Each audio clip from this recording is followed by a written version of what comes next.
franc-maçonnerie. Ce qu'il faut savoir, c'est que les bases, les fondements de la franc-maçonnerie sont associés au culte de Mitra et à ce qu'on appelle la hiéroastronomie. Et voici le rival le plus dangereux du christianisme, au moment où le christianisme prenait de l'importance. Il s'agit de Mitra, qui est un dieu persan, un dieu iranien, dont la religion remonte bien avant le christianisme, et dont le culte s'est répandu absolument dans le monde romain de façon extraordinaire. Alors, il est toujours représenté sous cette façon-là, c'est-à-dire avec un bonnet phrygien qui indique son origine. Il est à califourchon sur un taureau qu'il est en train d'égorger. Et au pied du taureau, vous avez des animaux, un chien, un serpent, un scorpion. Et tous ces animaux représentent les forces du mal que Mitra, le bien par excellence, est en train d'exécuter.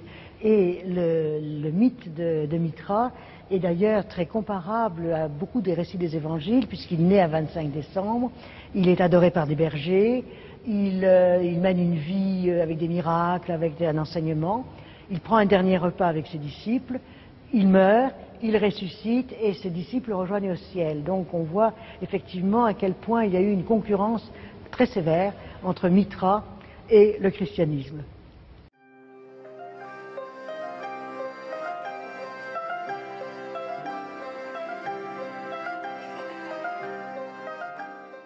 Alors, il y a un truc qui m'a, dans les recherches, parce qu'après je me suis mis à chercher, je n'avais pas qu'à régler mes comptes, il fallait aussi que j'ai l'air sérieux dans l'écrit, même pas que j'ai l'air sérieux, il fallait que je sois sérieux dans l'écrit, donc j'ai fait des vraies recherches, et je me suis très vite aperçu qu'il y avait un lien entre Mitra qui est, au bout du compte, on est avec Mitra dans l'indo-européen, et on s'aperçoit qu'avec Mitra, eh bien, c'est une science que Flaubert a appris, entre autres avec le docteur Jules Cloquet, on verra ça tout à l'heure, qui l'a emmené dans le sud de la France et qui lui a fait découvrir les tenants et les aboutissants de la civilisation indo-européenne. Alors, Mitra. Alors ici, on a un tableau qui fait penser un peu au tableau de l'UMP. Je ne sais pas si vous voyez la similitude. J'ai pris un petit truc. Le bleu, le blanc, le rouge. Voilà. Avec ici l'axe du soleil à midi, et qui donne effectivement cette couleur blanche qui est ici. Alors évidemment ici c'est la nuit et ici c'est le jour. D'ailleurs, quand l'initié à Mitra se baigne dans le sang du taureau, il se baigne dans le soleil qui se lève, dans le soleil levant. C'est une renaissance, attention. Donc il y a tout est lié à ça. Alors, ce culte de Mitra est associé à une science qui s'appelle la hiéroastronomie. Alors, qu'est-ce que la hiéroastronomie ? Eh bien, la hiéroastronomie, eh bien, c'est l'étude des astres par les anciens, et à travers ça, l'existence d'une divinité, du divin, dans le mouvement des astres. Et ici, eh bien, on a ça résumé avec ce moment privilégié qui est à 90 degrés, on verra à quoi ça correspond tout à l'heure, et qui résume un peu, en quelque sorte, ce qu'est Mitra. Donc, au bout du compte, le drapeau français est fondamentalement indo-européen, puisqu'il va du bleu, du blanc, le blanc, l'axe du soleil à midi plein, au rouge, les couleurs de l'aube. Le pays du soleil levant, chez les Japonais, c'est blanc et rouge. Voilà, blanc et rouge, donc parce qu'ils négligent la nuit, c'est le pays du soleil levant, il n'y a pas de ténèbres, et on regarde donc le drapeau japonais, blanc, rouge. Donc les Japonais sont aussi baignés dans une culture indo-européenne. Voilà. Et donc pour le drapeau, c'est pas rouge, blanc, bleu, non, c'est bleu, blanc, rouge. Donc on va des ténèbres vers la lumière. Voilà. Et vous savez que les républicains, qui étaient très laïcs, pensaient que la République, ce ne sont pas simplement des institutions.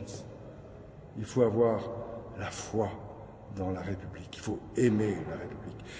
Alors ils se disent, il faut qu'on trouve une prière pour honorer la République, comme les chrétiens ont des prières pour honorer leur Dieu.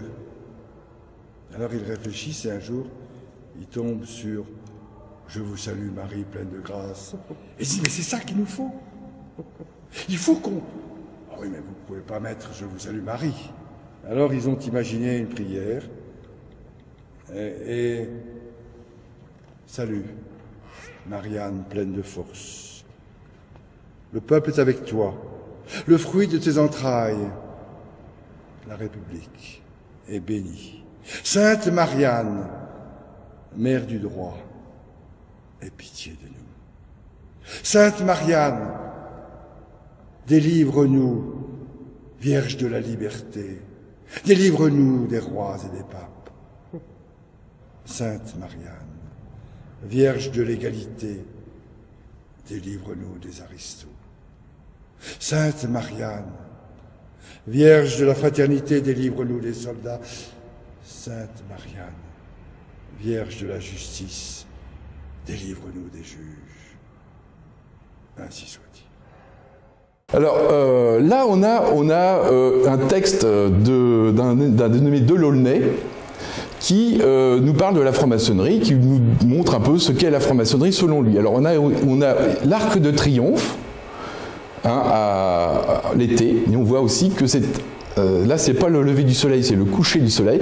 On voit que l'édifice a été construit selon les doctrines de Mitra, et même l'architecture parisienne est dedans. Hein. Donc là, on est sur des constructions haussmanniennes, hein, sachant que Haussmann était saint-simonien. Hein, mais je vais peut-être pas développer la question du saint-simonisme dans cette conférence. Ici, on a la pyramide avec Orion. Encore une fois, hein, le concept de hiéroastronomie.